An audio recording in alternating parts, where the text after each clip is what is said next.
raw vegan diets seem to really help reduce fibromyalgia symptoms. But what about just a mostly raw diet? That was tried next. Fibromyalgia engulfs patients in a downward, reinforcing cycle of unrestorative sleep, chronic pain, fatigue, inactivity, and depression. So they tested whether a mostly raw, and actually vegan diet, would significantly improve fibromyalgia symptoms, and boy did it.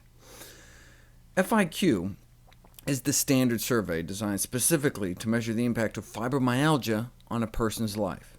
At the beginning of the study, they were doing pretty bad. By 2 months, though, they were doing significantly better, and by the end of the study, at 7 months, there were significant improvements in each one of these measures, so less physical impairment. They were feeling better, less absenteeism, less pain, fatigue, stiffness, anxiety, depression. In summary, a diet intervention using a mostly raw, pure vegetarian diet produced dramatic improvements in fibromyalgia syndrome symptoms. When this study was reviewed by Current Rheumatology Reports, the editor noted that it had the most impressive results of any recent fibromyalgia treatment study. For example, nearly 3 times the improvement that the Mayo Clinic reported for their fibromyalgia program.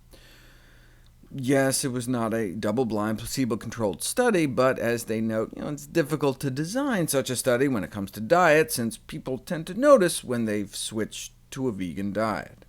So, raw vegan diets worked. Mostly raw vegan diets worked. Even just eating vegetarian seemed to help. What about just eating mostly vegetarian? That was the one tried most recently. Fibromyalgia symptoms put on a mostly vegetarian diet for 2 weeks, and did not see any significant improvement. Maybe if they gave it more time, we don't know. Bottom line is that the best available science to date suggests eating plant-based diets, whether vegetarian or vegan, may help people with fibromyalgia. Just because the best science we have doesn't mean it's necessarily very good science, right? These were all very small, poorly controlled, relatively short-term studies. But what's the downside of giving it a try?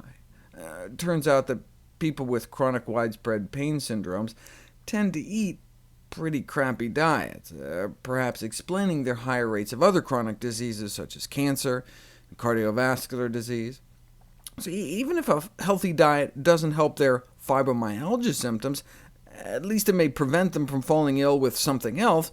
The last thing someone who feels miserable all day needs is another disease.